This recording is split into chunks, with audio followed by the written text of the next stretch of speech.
Legacy in Disguise. Kabanata 46. Biglaang nabunyag ang tunay na layunin ni Amanda Russo sa pamamagitan ni Adrian Laurent. Halos hindi niya malaman ang gagawin, tila ang buong katawan niya'y nanginginig sa pagkabigla. Akala niya'y kayang patayin ang pamilya ni Elise Russo sa 4 na hakbang lamang, lalo na si Adrian Laurent na para bang isang walang kwentang basura. Sa isip niya, hindi iyon mahirap. Kailangan lang niyang ipakiusap kay Hugo at Sophie na humingi ng tawad at ituring si Adrian bilang espesyal, at tiyak na magpapasalamat ito. Ngunit hindi niya inasahan, si Adrian Laurent pala ang taong mag-isang alerto sa sitwasyon. Nang makita niyang nahuli ang kanyang tunay na motibo, nag-atubili si Amanda Russo bago magpatinag. Iisang pamilya lang naman ito. Kung magbukas ng 2 kumpanya ang isang pamilya, ano naman ang masama? Ngunit may bahid ng pang-iinsulto ang tawa ni Adrian. Ang mayayamang Kian Chua sa China at ang anak niya, hindi man magkasama sa parehong kumpanya, anong problema nun? Sa tingin ko, may masamang intensyon ka. Ang totoo'y hindi nakikita sa salita, kundi sa kung sino ang nakakaligtas. Ikaw. Napaungol si matandang Ginang Russo sa galit. Agad na sumingit si Hubert Russo sa tabi, Adrian. Mag-ingat ka sa sinasabi mo. Dito sa pamilya na ito, isa ka lang hindi kilalang tao. Hindi inalintana ni Adrian ang babala. Sa halip tumingin siya kay Elise Russo at sinabi, Elise, buksan mo ang mga mata mo. May mga tao na ginagamit ka lang. Kapag tapos na silang gamitin ka, agad ka nilang itataboy. Naalala mo ba nung tinulungan mo ang Alter Group para makuha ang kontrata na 60 na milyong piso? Paano kanila tinrato? Sa harap pinapromote ka sa pagiging direktor. Sa likod ng tabing. Sa salo-salo, publiko nilang inihayag na si Hugo Russo ang napromote sa direktor. Gusto mo pa bang maranasan ulit iyon? Biglang naging matalim at nakakatakot ang tingin ni Elise. Sa sandaling iyon, ganap na niyang naunawaan ang lahat. Kung hindi dahil sa babala ng kanyang asawa, malamang ay muling mabibiktima siya ng panlilinlang ng iba. Samantala, nakita ni Hugo Russo na nabigo ang plano at nagturo siya kay Adrian na puno ng galit. Adrian Laurent. Amoy seda ka. May lugar ka pa ba para magsalita? Nakikialam ka sa problema ng pamilya namin. Gusto mo bang mamatay na lang? Tumingin si Adrian kay Hugo nang may lamig sa mata at tanong. Bakit naman? Hindi ka ba marunong magpanggap? Sasabihin ko sa'yo, Hugo, sa susunod na makita mo ako, kikilalanin mo ako ng may respeto. Kung hindi, tatawagan ko si Dante Morel at ipapaabot sa'yo ang chasing order na hindi ka na makakagalaw sa buong Nanjing City. Putang ina mo. Halos sumabog sa galit si Hugo. Nagbibiro ka ba sa akin? Huwag mong isipin na hindi ko alam kung sino ka. Isa ka lang tusong mapanlinlang, at kapag nahuli ka na, hindi ko alam kung paano ka mamamatay. Ngunit ngumiti si Adrian na may pangungutya. Hindi pa nila nakikita ang tunay kong galing, kahit ngayon, tinatawag pa rin nila akong Mr. Laurent ng may respeto. Pagkatapos, may halong pang-aalipuste siyang sambit, kailangan mo pa ring magpanggap, di ba? Sige, tatawag na ako kay Dante Morel ngayon.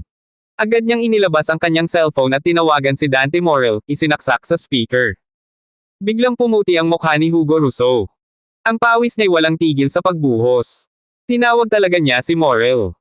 Kung talagang magbibigay si Morel ng chasing order, tiyak, tapos na siya. Sa takot, agad na pinilit ni Hugo ang sarili at napabulong.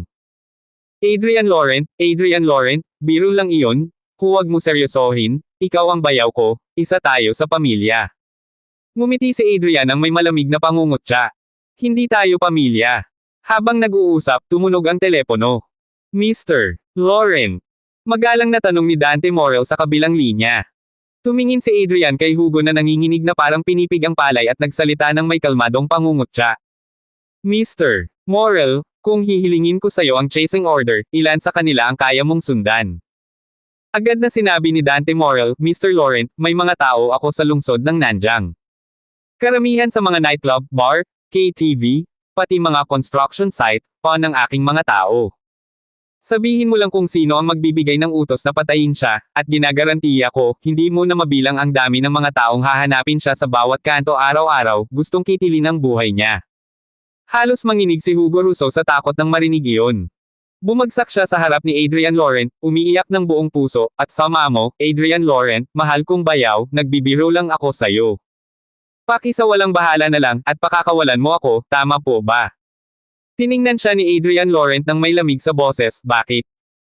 Hindi mo ba pinagpapanggap ang puwersa? Hindi na ako magpapanggap. Hindi na. Halos mamatay sa takot si Hugo. Paano siya magpapanggap na pinipilit si Adrian Laurent sa harap ng panganib na ito?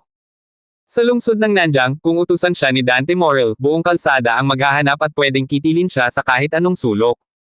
Ito ang pagkakataong hindi niya pwedeng palampasin, kung Dante Morel ay pabor sa kanya, tiyak siyang ligtas, basta't hindi na niya tatalikuran ang pagkakataon. Kinuha ni Adrian Laurent ang telepono at malamig na sinabi, kung hindi ka nagbibiro, ipakita mo ang katapatan mo. Kung hindi, iintindihin ko na lang na pansamantala lang ang serbisyo mo. Kapag pinakawalan kita, babalik ka at muling magpapanggap na pinipilit ako sa susunod na araw. Ginapang ang puso ni Hugo. Alam niyang baka hindi siya basta-basta pakawalan ni Adrian Laurent, kaya't walang iniwang salita, 3 beses niyang pinagsikapan ang ulo sa malamig at matigas na sahig ng ospital. Adrian Laurent, ako'y nagkamali. Patawarin mo ako. Huwag mong hayaang habulin ako ni Dante Morel. Umiiyak siya, at sa puso niya ay ramdam na niya ang pagsisisi, parang kamatayan na ang bumalot sa kanyang kaluluwa. Habang iyon, nakita ni Hubert Rousseau ang kanyang anak na nakaluhod at yumuyukod sa harap ni Adrian Laurent, at nagalit, Adrian. Huwag mo nang lokohin pa ang tao. Tumingin si Adrian Laurent nang may pagkamausisa, sinasabi mong niloloko ko ang tao. Pagkatapos ay diretsyong sinabi niya kay Dante Morel, idagdag mo ang isa pang target sa listahan ng habulin. Ngayon, gusto kong habulin at patayin ang mag-ama, ama at anak. Agad namang naglabasan ang sagot ni Dante Morel, Mr. Laurent, huwag kang mag-alala. Sabihin mo lang ang pangalan nila at kahit sila pa ang hari ng langit, hindi sila makakataka sa akin. Napahalik si Hubert Rousseau sa kanyang dibdib, nanginginig sa takot at pagkabigla. Grabe, napakawalang hiya ni Adrian Laurent. Bulong niya sa sarili. Bakit niya kailangang habulin ang mag-ama ng sabay? Paano nila kakayanin ang taong ito? Sa oras na iyon, napagtanto ni Amanda Rousseau na delikado na kung muling matutuloy ito, baka mapahamak ang kanyang anak at apo. Agad siyang humabol, Adrian, pakawalan mo na sila, parang wala lang kami rito ngayon. Ngunit umiling si Adrian Laurent, hindi pwede. Nandito kayo, kaya paano ko aakalang wala kayong kinalaman? Nanginginig sa takot, nagtanong si Amanda, anong dapat naming gawin para mapigilan ito? Malamig at tahimik na sagot ni Adrian Laurent, nandito kayo sa harap ng aking biyenan. Sabihin ninyo ang tunay na dahilan ng pagdating ninyo ngayon. Kung tapat kayo, pakakawalan ko sila at hindi na kayo babalikan. Kung hindi, patawarin nyo, pero nagbigay na ako ng utos, at ito'y utos ng kamatayan. Pagkarinig nito, si Hubert, na labis ang takot at halos mabuwal sa lupa, ay agad na humagulgol. Mama, sabihin mo ang totoo. Sabihin mo kay Adrian Laurent ang totoo. Kung hindi, baka mamatay na ako, Mama. Takot na takot rin si Hubert na mapunta sa galit ni Adrian, kaya agad siyang nagmakaawa. Mama, please, sabihin mo na ang totoo. Si Amanda Rousseau naman ay sumuko na sa laban sa pagkakataong iyon. Bumantong hininga siya, parang tandang natalo sa sabungan, at napabulong. Si Adrian Laurent, tama siya. Ngayon, nandito ako. Talagang ang gusto kong magpakitang gilas gamit ang isang tusong panlilinlang upang maibalik ka at mapasakamay muli ang Alter Group. Ngunit bago pa man siya makapaglinaw, pinutol siya ni Adrian Laurent ng may matinding tono. Wala na yan. Tapos ka na. Umalis ka na. Tumingin si Amanda kay Adrian ng may halong pait at galit. Palagi mo akong pinipigil matapos magsalita, mahirap din para sa akin. Ngunit malamig na sumagot si Adrian. Walang hirap ang nararanasan mo. Mayroon lamang mga mapait na bunga. Ang mga mapait na bunga, ikaw rin ang naghasik, at ikaw rin ang kakainin. At matapos iyon, mariing sinabi niya muli. Kung mas kilala ninyo ang isa't isa, ngayon ay tigilan na ninyo ang panggugulo, at umalis kayo. Parang hindi nangyari ang insidenteng ito. Kung hindi, bigla namang tumawag si Adrian kay Dante Morel sa telepono, sabay utos. Dante Morel, kung marinig mong muling pipilitin ako ni Amanda Rousseau, agad mong utusan ang mga tao mo na si Hubert Rousseau at ang anak niyang si Hugo Rousseau na habulin. Hindi nagatubiling tumugon si Dante. Makakaasa kayo, Mr. Laurent. Susundin ko ang inyong utos. Si Amanda Rousseau ay labis na napabuntong hininga, tumango, at tuluyan ng tinanggap ang kabiguan. Hinimok niya ang ilang tauhan at mahina na sabi. Umalis tayo. Agad namang tinulungan ni na Hubert, Hugo, at Sophie Rousseau si Amanda, at nagmadali silang lisanin ang ward. Pagkalayo nila, si George Rousseau ay napahinga ng malalim at may lungkot na sinabi. Akala ko'y nagising na ang ina ko, pero heto, isa lang pala itong planong panghihinakot. Si Carmela Rousseau naman ay napasubo ng pangamba. Kung babagsak ang Russo Group, paano na ang ating pensiyon? Si Elise Russo ay tumingin kay Adrian ng may pagpapahalaga. Adrian, salamat. Kung hindi dahil sa babala mo, baka naloko ako. Ngumiti si Adrian ng bahagya at malumanay na sabi. Ako ang asawa mo, bakit mo pa ako ginagalang ng ganito? At idinagdag niya pa. Sa mga susunod na araw, hayaan mo si Papa na magpahinga sa ospital. Ako ang bahala sa kanya. Ikaw naman, simulan mo na at buksan ang kumpanya. Huwag mong hayaang maliitin ka ng pamilya Russo. Agad namang tumango si Elise Russo at seryosong sinabi. Oo. Ibubuhos ko ang lahat ng makakaya ko. Pag-uwi ni Mrs. Russo sa bahay, tila parang naulila siya at muntik nang bumagsak. Sino ang mag-aakala na kailan lang, dahil sa kooperasyon ng Altair Group, nagkaroon sila ng engranding handaan sa hotel, puno ng aliw at karangyan. Ngunit sa isang kisap mata, naiwan ang pamilya Russo na halos mabangkarote. Itinigil ng Altair Group ang pakikipag-cooperate at ipinagbawal din ang Russo Group.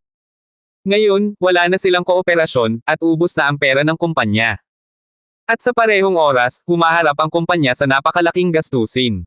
Halimbawa, upo sa mga gusali ng opisina, sahod ng lahat ng empleyado, gastos sa proyekto, at bayad sa mga supplier ng materyales. Ngayon, ang Russo Group ay parang sako ng bigas na may butas. Kaunti lang ang laman, pero patuloy na tumatagas, at sa wakas, hindi na nito kinaya. Ang mas nakakainis pa, si Sophie Russo, ang kanyang pinakamamahal na apo, ay nagkaroon ng pagkakataong pakasalan si Gavin DuPont, ang anak ng pamilyang DuPont, ngunit ngayon iniiwasan na ng DuPont ang pamilya Russo. Nawala na rin ang huling sumusuportang puwersa mula sa DuPont. Sa pag-iisip nito, hindi napigilan ni Amanda Russo ang kanyang mga luha. Sa nakaraang ilang taon, ang Old Master ang namahala sa kabahayan ng pamilya, ngunit hindi niya inasahan na siya pala ang hahawak ng negosyo sa ganitong sitwasyon. Kung magpapatuloy ito, hindi lang tuluyan ng magsasara ang grupo, mababaon pa sila sa napakalaking utang. Sa huli, kahit ang lumang bilya na ito ay hindi na nila mapapanatili. At lahat ng ito ay bunga ng makasariling pag-iisip.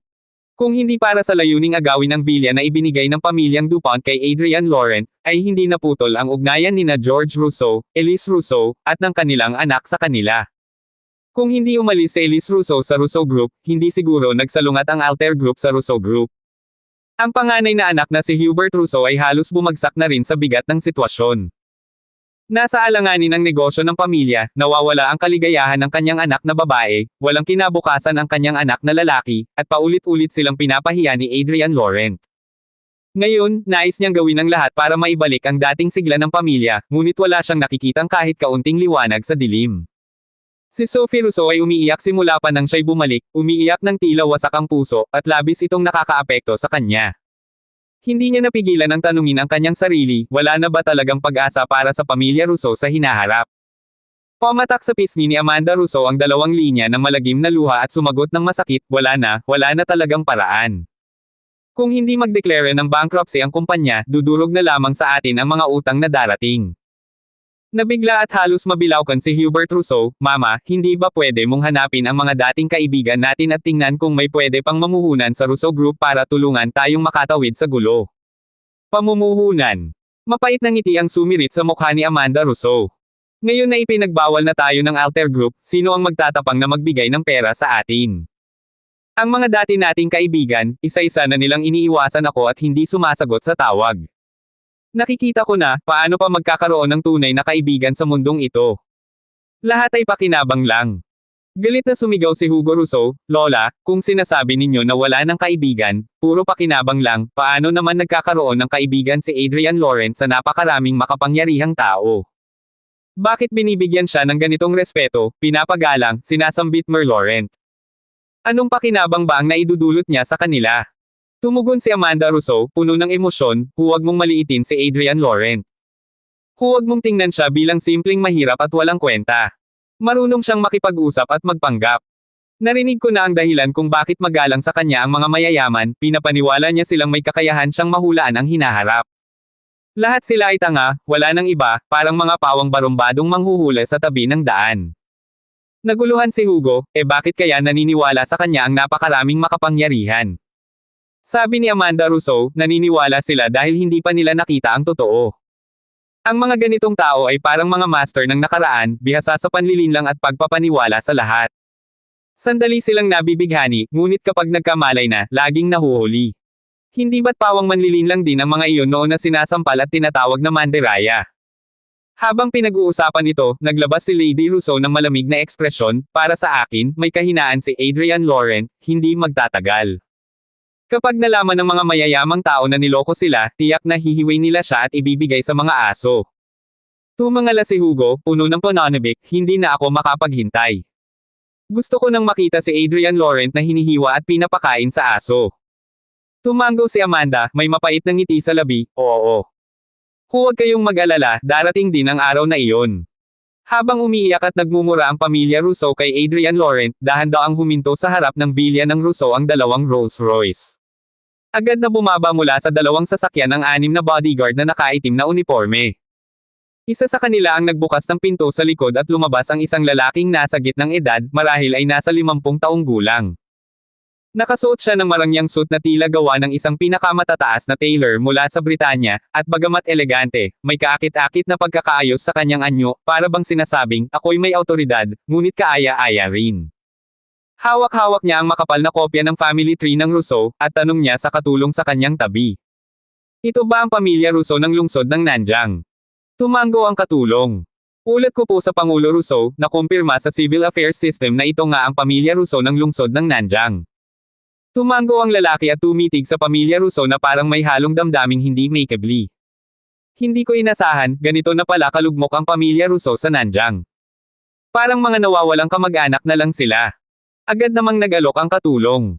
Mr. Rousseau, baka huwag na lang po tayong pumasok. Nakakainis pong makipag-ugnayan sa mga poor ghosts na ito. Ngunit iilang galaw lang ang ginawa ng lalaki, na parang pinapaalala ang sariling layunin. Bagamat matagal nang hiwalay sa amin ang Rousseau ng Nanjang, ayon sa aking ama, noong digmaang pagtutol, nailigtas niya ang kanyang buhay ng pamilya ninyo. Matagal na niyang gustong hanapin kayo at pasalamatan ng personal bago siya pumanaw. Ngunit noong nakaretay na siya sa kama, hindi na niya nagawa. Kaya ako ang dumating, bilang katuparan ng kanyang huling kahilingan. Kasabay nito, inayos ko ang ating genealogy at isinama rin ang inyong pangalan dito. Tila nagtataka ang katulong. Mr. Rousseau, anong kwento ito sa kasaysayan? Ngumiti ang lalaki at nagpatuloy. Noong panahong iyon, malaki pa ang pamilya Rousseau. Ang buong pamilya ay nakatira sa isang baryo, hanggang dumating ang digmaan, at lahat ay nagtakbuhan para sa kanilang buhay. Ang aking ama at ang ninuno ng inyong pamilya ay mga malalayong pinsan. Sa gitna ng pagtakas, muntik nang mamatay ang aking ama sa isang tama ng bala, at siya ang nailigtas ng ama ng inyong pamilya. Siya ang nagdala sa aking ama at nakatakas sila ng magkasama. Napabuntong hininga ang katulong. So, may ganitong ugnayan pala. Tumango ang lalaki at may halong lungkot na sabi. Ngayon, punta na tayo at kumatok. Sa loob ng bahay ng Rousseau, umiiyak pa rin ang buong pamilya ng sabay-sabay. Nang marinig ang doorbell, agad na pinunasan ni Hubert Rousseau ang kanyang luha at nagmadaling pumunta sa bakuran upang buksan ang pinto. Nang makita ang isang lalaking medyo mas matanda sa kanya, may tiwalang aura at may 6 na bodyguard sa tabi, kasama pa ang 2 Rolls-Royce sa likuran, agad niyang naramdaman na hindi basta-basta ang bisitang ito. Halos hindi na niya mapigil ang tanong. Maari po ba naming malaman kung ano ang maitutulong namin sa inyo? Ngumiti ng bahagya ang lalaki at tinanong. Iyo ba ang tahanan ng Rousseau? Tumango si Hubert, halatang naguguluhan. Opo, Rousseau ang apelyido namin, ano po ang ibig ninyong sabihin? Ikaw ay kilala mo ba ang pamilya Rousseau ng Shuhai City? Sagot ng lalaki at ipinakilala ang sarili. Ako si Ferdinand Rousseau, pinuno ng pamilya Rousseau ng Shuhai City. Pamilya Rousseau ng Shuhai City. Nagulat si Hubert. Paano po iyon? Bakit hindi ko narinig ang pangalan na iyon noon? Ngumiti si Ferdinand, may halong pagmamalaki at aliw. Magkakaugnay ang ating mga ninuno, malalayong pinsan lamang pero iyan ang dahilan kung bakit pwede nating ituring na magkakamag-anak. Ang aking ama at ang iyong ama ay malalayong kamag-anak, kaya narito ako ngayon bilang katuparan ng utos ng aking ama, upang ipahayag ang aming pasasalamat sa inyong lolo. Humanga si Hubert sa lalaki at dali-daling sumagot. Opo, ang ibig ninyong sabihin, galing din po kayo sa pamilya Rousseau. Oo. Sagot ni Ferdinand habang ngumiti ng may kirot at damdamin, dumating ako dito, hindi lamang upang magpakilala, kundi upang tuparin ang utos ng aking ama bago siya pumanaw, pasalamatan ang nagligtas sa kanya. Nais ko ring makilala kayo ng personal. Habang sinasabi ito, iniabot niya kay Hubert ang isang business card. Nang basahin ni Hubert, halos hindi siya makapaniwala. Ferdinand Rousseau, chairman ng Maison Avenir Group. Isa itong kilalang-kilala at prestihiyosong kumpanya. Si Ferdinand Rousseau pala ito. Matagal ko nang hinahangaan ang pangalan niya. Halos sigaw ni Hubert sa tuwa. Hindi na siya makatiis, tanong niya ng sabik. Mr. Ferdinand Rousseau, ano po ba ang relasyon ng inyong ama sa aking ama? Ang aking ama, pumanaw na po ng higit 3 taon ang nakalipas. Tumango si Fredman at may halong lungkot sa tinig. Nakakalungkot nga, ang aking ama ay pumanaw lamang noong nakaraang taon. Bago siya lumisan, nais niyang makita ang nagligtas sa kanya, ngunit nauuna na pala ang benefactor sa kanya. Nang magsalita si Ferdinand Rousseau, ramdam ang emosyon sa kanyang tinig, siguro, matagal na silang noalay, dekada na yata, at baka dito na muling magtagpo ang mga matandang kapatid. Umaksyon si Hubert Rousseau, sabay ngumingiti at napakumbabang nagsabi, Mr. Ferdinand, maupo po kayo. Napahuni si Ferdinand, kasunod ang isang mahinahong tawa. Sige nga, abala na. Hindi po abala. Agad namang sinalubong ni Hubert si Ferdinand Rousseau, pinangunahan siya sa bakuran at pumasok sa sala. Humulik siya sa lupa sa pagkagalang at mabilis na wika kay Amanda Rousseau, Mama. Narito po si Chairman Ferdinand Rousseau, chairman ng Maison Avenir Group ng Shuhai City. Nanlaki ang mga mata ni Amanda Rousseau sa pagkagulat. Maison Avenir Group. Ito ba ang kilalang A-share listed group? Paanong nakarating ang chairman nito sa kanilang tahanan? Bagamat labis ang kanyang pagtataka, tumindig siya ng may sigla at sinalubong ang bisita. Maligayang pagdating po, Chairman Rousseau. Patawad po sa aming simpleng tahanan, matagal po naming hinintay ang inyong pagdating. Ngunit ngumiti si Ferdinand Rousseau, bahagyang yumuko at biglang napatingin kay Sophie Rousseau. Ang batang babae, na umiyak ng matagal, may namumugong mga mata at wasak ang puso, sa isang iglap, nakita niya ang kagandahan at kahinaan nito. Napuno siya ng awa at hindi maiwasang maantig. Hindi napansin ni Sophie Rousseau, na gumuho sa lungkot, ang titig ni Ferdinand Rousseau na tila naglalaman ng lihim na pagnanasa at pagkahabag. Inyong pag-ibig po ay labis na nakakaaliw, masayang wika ni Amanda Rousseau, habang inaanyayahan siyang maupo. Hindi ko inakala na darating po ang isang Ferdinand Rousseau sa aming tahanan. Para kaming muling nabuhay. Patawarin ninyo, wika ni Ferdinand Rousseau, nakangiti. Kayo po ba ang Lady Rousseau ng pamilyang Rousseau? Agad na tumugon si Amanda Rousseau, Ferdinand, tawagin mo na lang akong Amanda, huwag nang masyadong formal. Tumango si Ferdinand Rousseau. Narito po ako dahil sa huling kahilingan ng aking ama. Mula rito, ikinwento niya ang kanyang ama, ang pamilyang Rousseau, at ang matagal na nakalipas na pagkakaibigan nila. Ang mga ninuno ng Rousseau ay mula sa isang maliit na baryo sa Nangguang Province. Halos lahat sa baryo ay may apelyidong Rousseau. Isa itong malawak na pamilya na umunlad ng daan-daang taon. Sa dami ng mga sanga at sanga nito, umabot sa libo-libong katao ang kanilang lahi. Ngunit sa dami ng mga kamag-anak, napakaluwag na ng kanilang dugo at relasyon, halos hindi na maituturing na tunay na kaugnayan. Noong kabataan pa lang sina Ferdinand Rousseau at Old Master Rousseau, sila ay halos malayong kamag-anak lamang, ngunit nagkaroon sila ng matibay na pagkakaibigan, isang ugnayan na sinasabing panghabang buhay. Ngunit nang sakupin ang kanilang bayan, napilitang maghiwalay ang Rousseau at halos mawala ang kanilang pagkakakilanlan. Sa kabutihang palad, nailigtas ng ama ni Ferdinand Rousseau ang buhay ng kanyang kaibigan, si Mr. Rousseau. Naghiwalay ang lahat sa gitna ng digmaan, at hindi na muling nagtagpo. Hanggang sa huling sandali ng buhay ng kanyang ama, patuloy niyang iniisip ang kapalaran ng kaibigan, at inutusan si Ferdinand Rousseau na hanapin ang kanyang pinagpala at magpasalamat. Sa una, hindi ito sineryodo ni Ferdinand Rousseau. Bagamat pumayag siya, nakalimutan niya ang pangako hanggang sa mga nakaraang araw, paulit-ulit siyang gin-icing ng bangungot, ang Old Master ay bumabalik sa kanyang panaginip, nagrereklamo na hindi niya tinupad ang salita. Dahil dito, naghanap siya ng gabay sa isang manghuhula. Sinabi nito na malakas ang huling hiling ng Old Master. Kung hindi ito matutupad, patuloy siyang hahanapin sa panaginip. Wala nang ibang pagpipilian, gumastos si Ferdinand Rousseau upang magpadala ng mga tao at nahanap ang bakas ng pamilyang Rousseau sa Nanjing City. Sa puntong ito, hindi napigilan ni Amanda Rousseau ang kanyang emosyon at umiiyak. Sa gitna ng dilim, may liwanag pa pala. Maison Avenir Group, isang nakalistang kumpanya na may market value na bilyon-bilyon, ang kamay ni Ferdinand Rousseau ang nagbigay ng pag-asa sa pamilyang Rousseau sa kanilang pinakamadilim na sandali.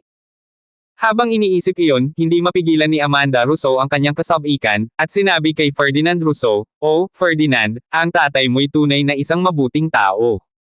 May utang na loob." Ang linaw ng kanyang alaala sa lahat ng nangyari sa mga nakaraang taon. Tumango si Ferdinand Rousseau at napabuntong hininga. Pagkatapos ng lahat, ito'y isang biyayang nagligtas sa buhay. At kahit ilang dekada na ang lumipas, hindi nito nakalimutan ang tatay ko. Pagkatapos ng mga salitang iyon, inilabas ni Ferdinand Rousseau mula sa kanyang bulsa ang isang pulang kahon ng mamahaling alahas at iniabot kay Amanda Rousseau. Itong bagay na ito ay iniipon ng tatay ko at sinabing dapat ko itong iparating sa'yo, Amanda Rousseau. Pero alam mo, ikaw rin ang magmaneho ng crane, kaya heto na, sa iyo ito. Akala ni Amanda Rousseau, ito'y pasasalamat sa kanyang kabutihan, kaya agad siyang natuwa at binuksan ang kahon.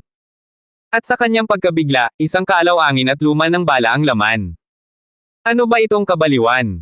Tumingin si Amanda Rousseau kay Ferdinand Rousseau, puno ng pagdududa. Ferdinand Rousseau, ito ba'y? Nakangiting nagmamadali si Ferdinand Rousseau at paliwanag, iyan ang bala na tumama sa binti ng tatay ko noon. Ginamit ng matandang Rousseau ang pulang kutsilyo para maalis iyon. Simula noon, pinanatili ito ng lolo ko malapit sa kanya. Binigyan niya ito sa akin bago siya pumanaw, bilang alaala. Halos sumabog ang damdamin ni Amanda Rousseau sa loob niya. Ano ba ito? Ipinagligtas ng Old Master ang tatay mo, at ang kapalit ay isang lumang bala na ginamit sa kanyang katawan. Grabe na ang pagiging maeslan mo. Ang biyayang dapat ipakita sa tubig na tumutulo ay babayaran sa bukal. Ang luma at kalaw-angin na bala na iyon, wala nang halaga. At kung isa sa alang-alang na naipasok pa ito sa katawan ng tao noon, nakakapanik. At ibinigay mo ito sa akin. Mas mabuti pa sigurong ibigay mo na lang ang 18 milyon para makaligtas kami sa gulo. Habang nag-iisip ng ganito, huminga si Amanda Rousseau at nagpanggap na kalmado. Hindi ko inaasahan na ang tatay mo ay magiging ganoon kabuti at makatarungan. Kung nalaman niya na ang aming pamilya ay nasa kapahamakan, tiyak na tutulong siya, di ba? Nagulat si Ferdinand Rousseau sa sinabi, at sa loob niya, nais na sana niyang magalit. Talaga namang parang pera ang nasa isip ni Amanda, hindi ba? Ngunit nandoon siya upang tuparin ang utos ng matandang master at ipakita ang kabutihan ng puso, kaya pumayag siyang sumabay sa daloy ng usapan. Amanda Rousseau, hindi ko alam kung anong sakuna ang kinakaharap ng inyong pamilya ngayon. Agad na paliwanag ni Amanda Rousseau, mayroon kaming kumpanya, ang Rousseau Group, na nakatuon sa mga proyekto ng Decorasayon. Dati masigla ang negosyo, ngunit ngayon, nabigo ang daloy ng kapital at malapit na kaming malugi. Kailangan namin ng malaking halaga upang mailigtas ang kumpanya. Tumango si Ferdinand Rousseau at ngumiti ng may kabaitan. Amanda Rousseau, pinagpala ang taong kagaya mo. Huwag kang mag-alala, naniniwala akong makakabalik sa ayos ang Rousseau family. Mabuti ang kapalaran ay tatawag sa inyo muli. Sa loob niya, gusto sana niyang magbuntong hininga sa kabaliwan ni Amanda. Pinilit niya silang maging mahinahon, nagpakita ng kabutihang loob, at kahit ang pinakakaunting tulong ay tila hindi sapat sa kanilang paningin. Kung wala ang kanilang mataas na estado at reputasyon, sigurado siyang may matutumbo rito, siguro sa pamamagitan ng isang upuan.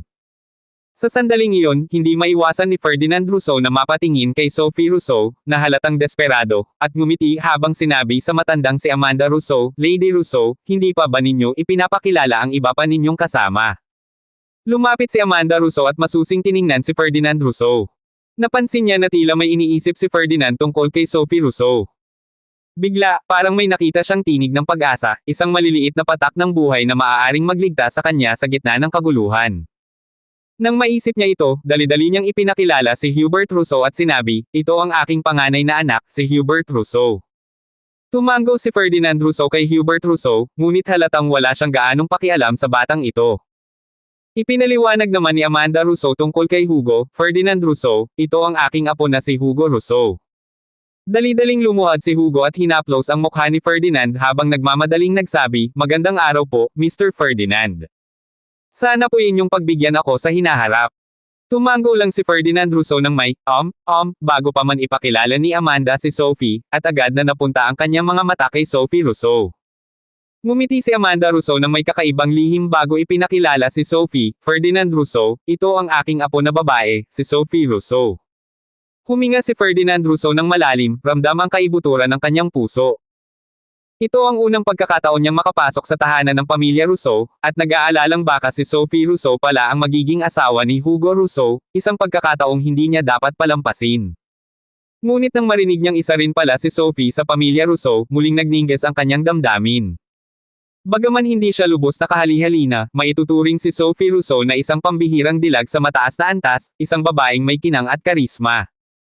Kung hindi, hindi sana siya tinitingnan ng isang tulad ni Gavin DuPont na may pagmamataas at kay-abangan. Nakakabigo nga lang na matagal nang natatabunan si Sophie ng kanyang pinsang si Elise Rousseau, isang sobrang ganda na halos lahat ay humahanga at nagpupugay. Kaya kahit sa tahanan ng Rousseau o sa buong Nanjing City, tila hindi makabuo si Sophie ng sariling kinang. Ngunit ngayon, wala na si Elise. At si Sophie Rousseau, sariwa pa sa mga luha, pula at namamaga ang kanyang mga mata at ilong, tila nag-aanyaya sa puso ng sinumang lalaki na alagaan at protektahan siya. Nakita ni Amanda Rousseau ang pagnanasa ni Ferdinand sa dalaga, kaya dali-dali niyang sabi, "Ferdinand, si Sophie ay 24 na taong gulang, at wala pa siyang kasintahan. Kung may kakilala kayong karapat-dapat na binata, baka maaari ninyong ipakilala kay Sophie." Hindi niya totoong hangad na may ipakilala si Ferdinand kay Sophie, isang lihim lang itong paraan para iparating na ang kanyang apo ay malaya at maaari pang mapuntahan ng isang may interes. Hindi nakaligtas sa tukso si Ferdinand Rousseau. Matanda na siya, at ang kanyang asawa ay matagal nang wala sa kanya. Wala na siyang iniintindi kundi ang sarili. At ngayong wala ang kanyang asawa sa Nanjing City, malaya siyang makapagsaya. Kung magagamit niya ang pagkakataong ito kay Sophie Rousseau, tunay ngang isang biyaya ito sa kanyang buhay. Kaya lumapit siya kay Sophie, ngumiti ng may halong kasiglahan at sinabi, "Napakaganda mo, Ms. Sophie Rousseau, bakit wala ka pang kasintahan?" Di niya inasahan, ngunit nang marinig ang kanyang mga salita, tumulo ang luha sa mata ni Sophie, dalawang linya ng panibagong pighati. Nanghihina siya sa labis na sakit ng damdamin. Ang pamilya Rousseau ay nag-iipit. Ang lahat ng kanyang magagandang pangarap ay nauwi sa wala. Si Gavin DuPont ay tila nagbabalak ng masama, at hindi na niya makaiwas sa kapalarang nagbabadya. Kahit pa man siya'y umusisa, marahil hindi siya bibigyan ng kahit tingin man lang. Napakagulo ng kanyang damdamin, habang si Elise Rousseau, ang kanyang pinsang sobrang ganda, ay tila isang hari sa sariling mundo, lahat ng nakapaligid ay nagpupugay at nagpapakita ng karangyaan sa kanya. Paano niya hindi maramdaman ang galit, ang pangungulila, ang desperasyon sa kaibuturan ng kanyang puso? Nang makita ni Ferdinand Rousseau ang luha ni Sophie, bigla siyang nakaramdam ng kirot sa dibdib at nagmadaling sambitin, "Oh, ano ang nangyari, Ms. Sophie Rousseau? Bakit ka umiiyak?" Agad namang sumagot si Amanda Rousseau, "Hindi ba't may problema ang kumpanya ng aming pamilya?" Malapit si Sophie Rousseau sa kumpanya, kaya labis ang kanyang pagkabahala. 2 araw na siyang nagmamakaawa sa akin na may paraan upang iligtas ang kumpanya. Ngunit ako, Amanda Rousseau, na parang nalubog sa buhangin, ano ba ang magagawa ko? Wala akong magawa kundi panoorin ang aking minamahal na apo na umiiyak sa pighati. Hindi nagatubili si Ferdinand Rousseau, at lumapit kay Sophie. "Ms. Sophie Rousseau? Kung may kailangan ka, sabihin mo lang. May kakayahan ako, at baka kaya kitang tulungan." Biglang sinabi ni Ferdinand Rousseau na handa siyang tumulong, at labis itong ikinatuwa ni Amanda Rousseau. Ngunit si Sophie Rousseau, sa kanyang puso, ay hindi naman masaya. Hindi sa lahat ang focus niya ay ang Rousseau Group. Sa katunayan, wala siyang gaanong pakialam sa buhay o kamatayan ng Rousseau Group. Ang nais niya lamang ay maisakatuparan ang kanyang sariling life counterattack, makapag-asawa ng mayamang lalaki, maging inggit ng lahat, at marating ang rurok ng kanyang buhay. Sa ganoong paraan, ang Rousseau Group ay wala nang kinalaman sa kanya. Pag-aari lang ito ng kanyang pamilya. Ang higit na nagpapalungkot sa kanya ngayon ay ang kawalang pakialam ni Gavin DuPont at ang kalituhan tungkol sa hinaharap. Tungkol sa Rousseau Group, wala siyang pakialam. Nang makita ang kawalang interes ni Sophie, agad siyang tinulak ni Amanda Rousseau at sinabi, "Sophie, ano ba ang pinag-iisipan mo? Magpasalamat ka na kay Mr. Ferdinand Rousseau." Nagulat si Sophie, itinaas ang ulo, at nagtanong, "Magpasalamat sa ano?" Galit na sagot ni Amanda. "Siyempre kay Mr. Ferdinand Rousseau na handang tumulong sa Rousseau Group. Ba't ka naman bobo?" Bulong ni Sophie, halatang walang pakialam. "Ang iniintindi ko ay ang buhay at hinaharap namin ni Gavin DuPont, hindi ang Rousseau Group." "Gago!" Galit na sigaw ni Amanda, itinaas ang kamay, at sinampal si Sophie. Sa isip niya, sumiklab ang sama ng loob, parang ako pa ang nagpapasigla sa kinabukasan ng Rousseau Group, ikaw, iniisip mo lang ang kalokohan ni Gavin DuPont. Nakakainis ka. Hindi mo ba alam tumulong sa aking problema? Sayang naman. Bigla namang naramdaman ni Sophie ang sampal, tumangala sa lola na nagulat, at agad na umiyak. "May sakit ka ba? Anong ginagawa mo sa akin? Anong kinalaman ko sa Rousseau Group? Hindi naman ako nagtatrabaho doon." "Oo, sampilan mo ako, bakit hindi mo sinampal si Elise Rousseau na yon?" Nagulat si Amanda. Hindi niya inakalang may lakas ng loob si Sophie na tutol sa kanya. Halos sumiklab ang galit niya, ngunit bumulusok na si Sophie palabas ng bahay. Agad na napahinto si Amanda sa pagkabigla, at sumigaw kay Hubert Rousseau. Habulin mo siya at ibalik dito. Opo, mahinang tugon ni Hubert, halatang kinakabahan. Aayusin ko po. Lumapit si Amanda kay Ferdinand Rousseau na may halong hiya, at sinabi. Ferdinand, nakakahiya po ito, pinapanood nyo lang ang gulo sa amin. Ngumiti si Ferdinand Rousseau, bahagyang nahihiya rin, at nagtanong. Parang may inis si Miss Sophie Rousseau, ano ba ang nangyari? Huminga si Amanda. Huwag na lang po nating pag-usapan, lahat po ito ay malas ng pamilyang Rousseau, na nagkaroon ng manhid at maruming manugang. Ikwento niya ang lahat tungkol kay Adrian Laurent at Elise Rousseau na iniwan ang Rousseau family, na nagdulot ng gulo, at kung paano naiugnay si Sophie Rousseau sa Dupont family. Ngunit sa kwento ni Amanda, hindi niya pwedeng banggitin na si Sophie mismo ay may ambisyon. Ayon sa kanya, lahat ng mali ay sa anak na si George Rousseau at sa kanyang pamilya na nagtaksil at pinagkaita ng utang na loob, at pilit siyang pinahamak. Bahagyang naiinis si Ferdinand sa narinig niya, at malungkot na bumaantong hininga. Ang ganitong mga anak na walang puso, sobra na talaga. Pinahid ni Amanda ang luha sa kanyang mata, tumingin kay Ferdinand Rousseau, at buong pusong nakiusap. Mr. Rousseau, bilang chairman ng Maison Avenir Group, kung matutulungan ninyo kami, makakabangon muli ang pamilyang Rousseau. Oo, ngumiti ng bahagya si Ferdinand Rousseau, halatang may bahid ng kaba sa ngiti, kung tutuusin, napaka-prudent talaga ng pag-invest sa ganitong klaseng bagay. Una, kailangan ko munang malaman ang tiyak na sitwasyon ng kumpanya ng Rousseau, kung may halaga ba itong pag-investin, gaano kalaki ang puhunan, at gaano katagal bago bumalik ang investment. Kapag malinaw na iyon, saka ko lang malalaman kung mag-i-invest ako o hindi. Sa puso ni Amanda Rousseau, malinaw na malinaw ang sitwasyon. Ang Rousseau Group ay nasa bingit na ng gulo at pagkabigo. Kung aasa lang sa tiyak na sitwasyon, wala ni isa man ang mag-i-invest. Ano ang silbi ng pagboto? Wala. Ang maglabas ng 10-10 milyon sa Wilson Group ay parang magtapon lang sa hangin. Lalo na ngayong hindi nakikipagtulungan ang Altair Group, lahat ay sabik na lang na makita ang pagbagsak ng Rousseau Group. Ang negosyo ng Rousseau Group. Disenyo at dekorasyon lang. Trabahong kailangan ng iba. Kung walang gustong magtrabaho para sa kanila, puro kawalang kilos ang resulta. Kaya normal lang na walang mag-i-invest sa kanila, maliban na lang kung may gagaw na sobra sa pera at walang pakialam. Ngunit si Ferdinand Rousseau, sa unang tingin pa lang, ay kitang-kita na sobrang tuso at walang puwang para sa walang kabuluhang tulong. Bago siya maglabas ng pera, siguradong titimbangin muna ang balik na kikitain niya. Nag-isip sandali si Amanda Rousseau, at dahan-daang ngumiti kay Ferdinand Rousseau. Ferdinand, ganito na lang. Bago ka lang dumating sa Nanjing City, at tayo ay iisang pamilya. Ang iyong ama at ang aking asawa ay may ugnayan din noon. Mas mainam na magkilala tayo ng husto at makipag-usap. Gaano katagal sa tingin mo ang maaari mong manatili sa bahay namin? Nag-isip si Ferdinand Rousseau, at maingat na nagtanong, bilang dayuhan, hindi ba ito magiging hindi komportable para sa akin? Lalo na't si Miss Sophie ay hindi pa umalis sa kanyang kwarto. Sa totoo lang, alam ni Ferdinand Rousseau ang sariling motibo, kaya't maingat ang kanyang pananalita. Kung diretsyong tatanungin niya kung nandito si Sophie, agad siyang mabubunyag. Hindi yun ang nais niya. Sa halip, iniikot niya ang tanong para masukat ang reaksyon, isang labis na tactical na galaw.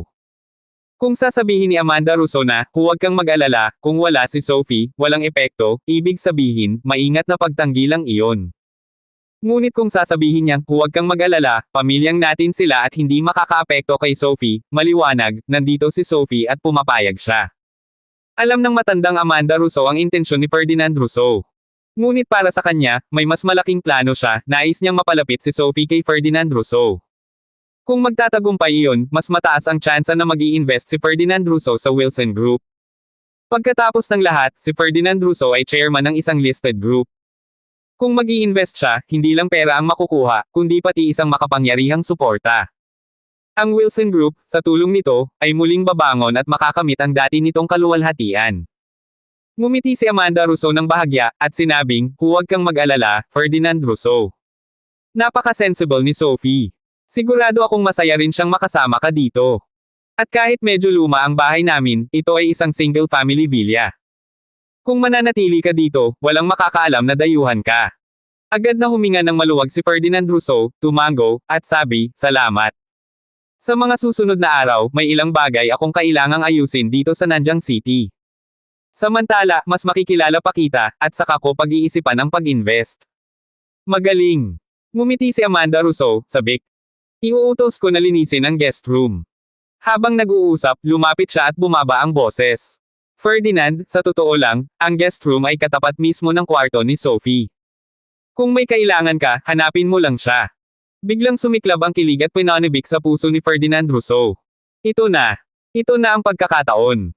Mayaman man siya at maraming kababaihan, mahirap makita ang kababalaghan ng hindi nalalaman ng kanyang asawa.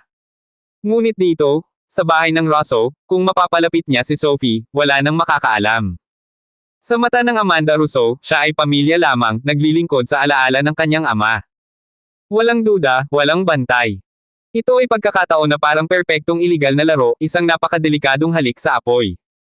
Abangan ang mga susunod pang kabanata ng Legacy in Disguise.